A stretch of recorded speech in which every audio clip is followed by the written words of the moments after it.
Oreos by Luigi. Sorry, I had to say it that way because of Mario.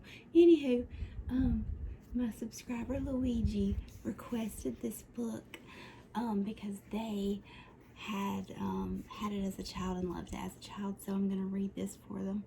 I'm also going to read at least one more book after I read this, but I'm so excited. There's just nothing like getting to like participate in someone's nostalgia or in someone's like really happy memories just by reading a book on a video. It's such an honor. I'm so grateful that I'm able to do this in my spare time, you know, just pick up a book and read it and actually make someone feel better. Even if it's just one person, what an honor and privilege. And I'm very grateful and thankful.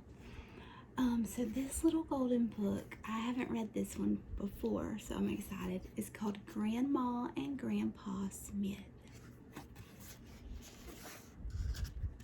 by Edith Cunard. This was copyright 1985. I was 5. Or almost 5. Okay. Oh, look. Sam and Sally Smith lived in the city. They lived with their parents in a tall apartment building. They each had their own room.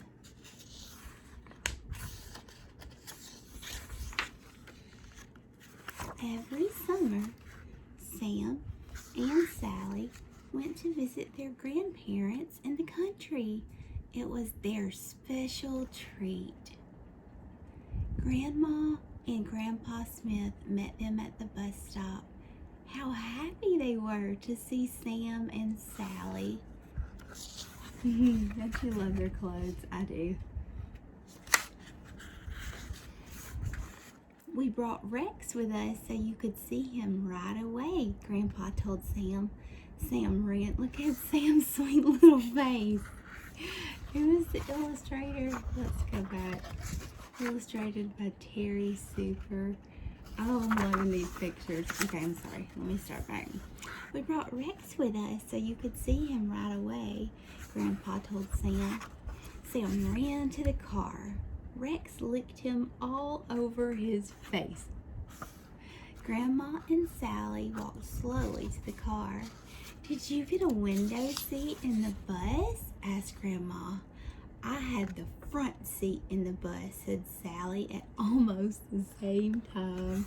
Grandma and Sally laughed and held hands.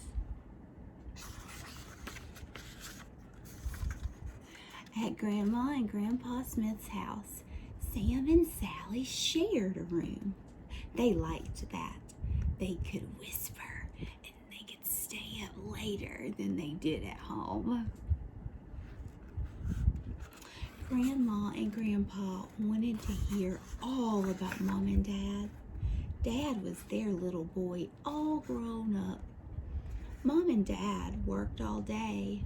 It was nice to be with Grandma and Grandpa who were home all day.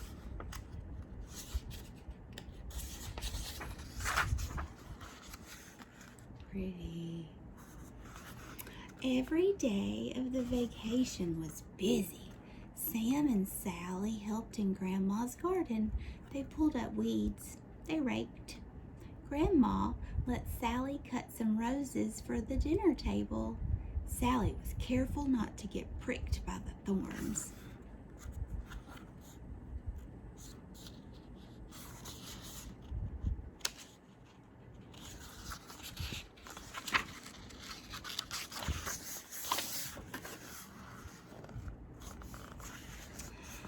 Sally and Sam were helping to build a new birdhouse in Grandpa's shop. Grandma is growing some beautiful big sunflowers, said Grandpa. I'll dry the seeds and use them to feed the birds next winter.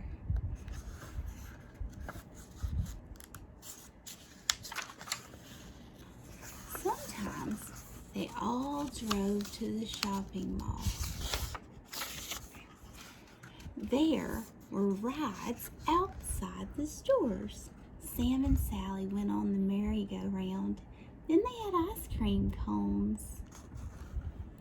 At the mall, Grandma got some new pots and seedlings. "You can help me transplant the seedlings when they get big enough," she said to Sam and Sally. Grandpa went to the hardware center. He liked to look at all the tools and supplies. He bought a new steel tape measure.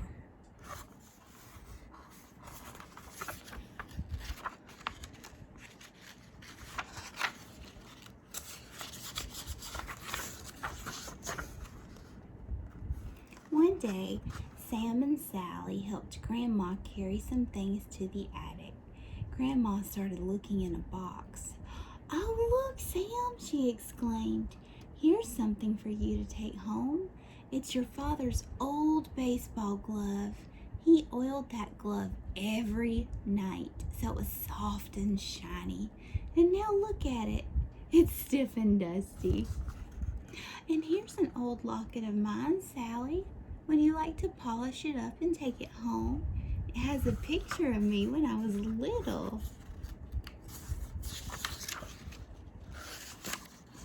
Sally and Grandma took the locket downstairs. They used an old toothbrush to scrub the outside of it.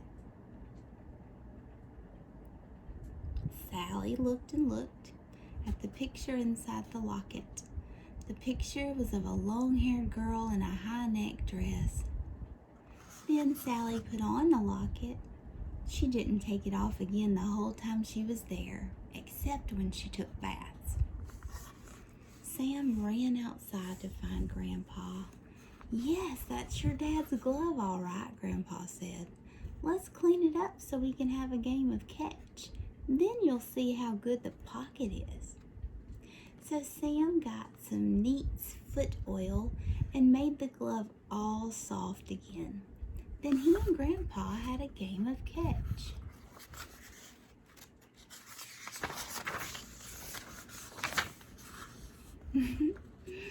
On Sam and Sally's last night of vacation, Grandma and Grandpa took them to a drive-in movie. They all shared a big bucket of popcorn. Sam and Sally fell asleep in the car on the way home.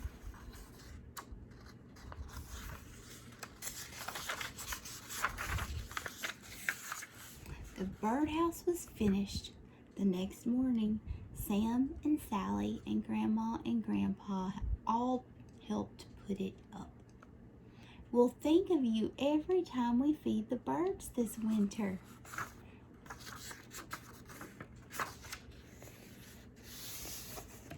Then it was time for Sam and Sally to go home. Sally took some fresh flowers for Mom. They were wrapped up in wet newspaper so they wouldn't wilt. Sam carried the baseball glove. "Goodbye, goodbye," they called, waving. "See you next year." The end. I love this book, Luigi. Oh, I love it. Great, great, great suggestion. I'm so glad that I have it. Oops, sorry, you guys. All right, let's do one more.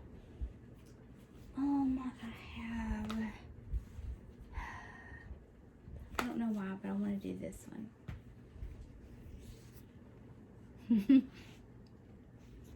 The Gingerbread Man. I don't know why, but I'm doing it, and I hope that it's good. I do not read these in advance, guys. Once upon a time, there were a little old lady and a little old man. They lived in a tiny house at the very top of a high hill. The little old man liked to work in his garden. He grew all kinds of good things to eat.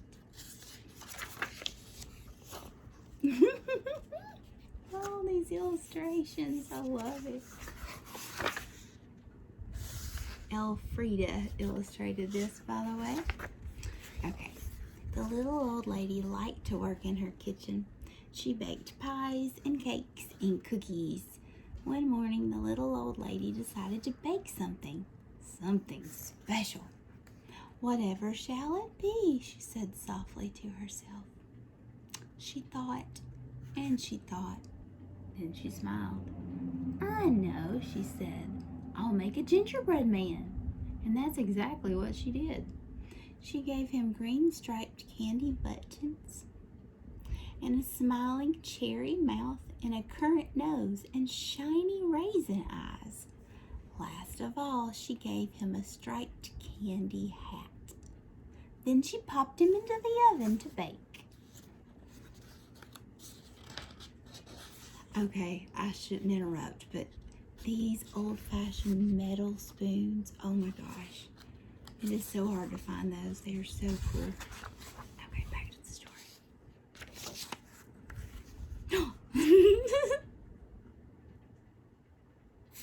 While he baked, she sat in her chair and rocked and rocked and rocked.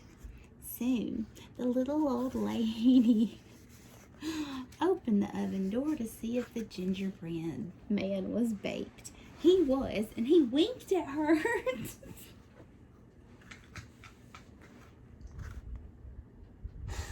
so sorry. Okay. I'll try to remember to cut the laughing out. Oh, God. Okay, serious. Okay. Then he hopped out of the oven and ran across the kitchen and out the open door. "Stop!" cried the little old lady, running after him as fast as she could. "Stop! I say stop!" cried the little old man as the gingerbread man ran through the garden. But the runaway gingerbread man just laughed. "Run, run as fast as you can. You can't catch me. I'm the gingerbread man." Then he ran through the garden gate and off down the hill. The little old lady and the little old man ran right after him. Oh, God. Okay. The gingerbread man ran past a boy and his sister. They were working in their father's fine watermelon patch. "Stop!" shouted the little boy when he saw the gingerbread man. "Please stop!" cried the little girl. Together they ran after him, but the gingerbread man only laughed at them. "Run, run as fast as you can. You can't catch me. I'm the gingerbread man. I'm running away from a little old lady and a little old man, and I can certainly run away from you. I can.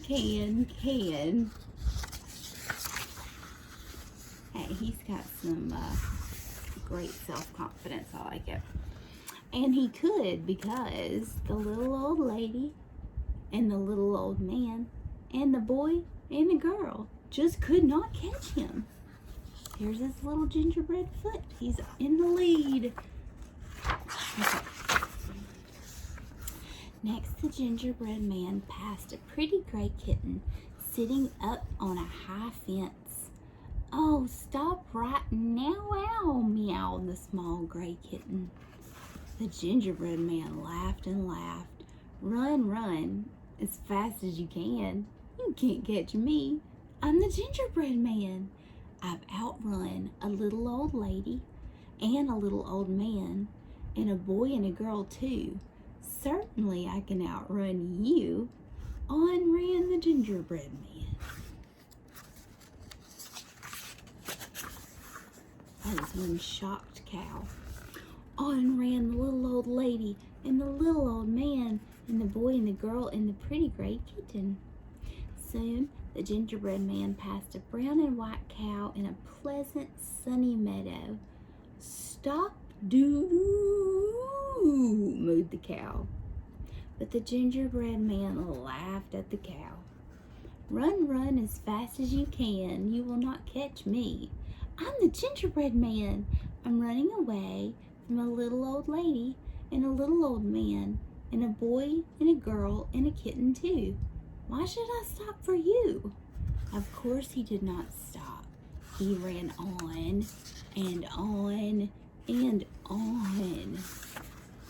And so did the little old lady, the little old man, the little boy, the little girl, the gray kitten, and the brown and white cow, but they were all getting very, very tired.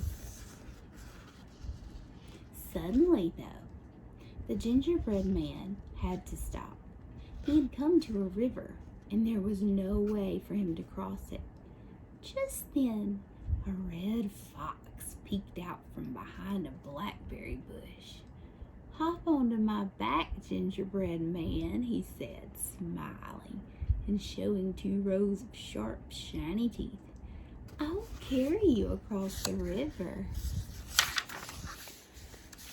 The gingerbread man saw those teeth, so he did not hop onto the fox's back. Instead, he climbed onto the very tip of the fox's bushy tail, and they started to cross the river. The water rose higher and higher. It nearly covered the fox's bushy tail. "Hop onto my back, gingerbread man," called the fox, "or you will surely get wet." The gingerbread man hopped onto the fat fox's back. The water rose higher until soon it nearly covered the fox's back. "Do hop up onto my head, gingerbread man," called the fox. "You really must not get all wet."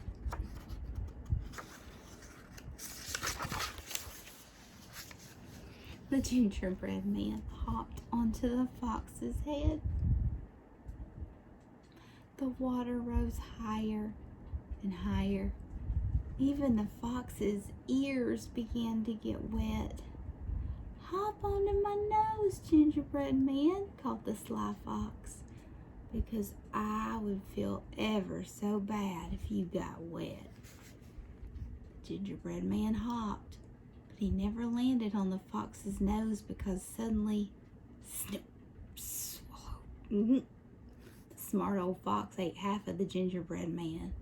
Snaps. Swallow. He ate the other half. And that was the end of the gingerbread man. But then nobody felt bad about that. After all, everybody knew that gingerbread men are baked to be eaten. Oh my gosh.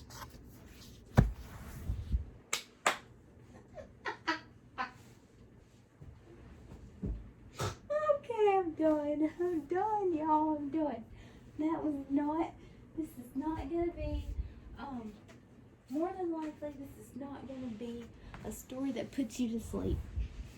But those 2 stories were wonderful and worth every minute, and I'm sorry that I snort when I laugh. I cannot help it. That was so much fun to read. The first one was fun in a sweet, nostalgic way. The second one was just hilarious. I can't believe I am 42 now and have never read that book, but I am so glad that I did it. I'm telling you, I'm going to read it again very soon. That cracked me up. Anyway, okay, let me calm this back down because, you know, we enjoy the little golden books, but this is an ASMR channel, which means we're trying to relax, crossing our fingers for tingles, or at least some form of soothing time. And hopefully I didn't just wake you up with this video. However, if you're having a bad night or a bad day, maybe the hilarity of that book and my ridiculous laughter is contagious for you and you feel better regardless. Anyway, as always, I love you guys. Thank you for letting me be a teeny tiny part of your lives. I am ever so grateful and blessed for that. And as always, from me, Satisfying Lullaby, ASMR, I wish you all sweet, sweet dreams and a good night.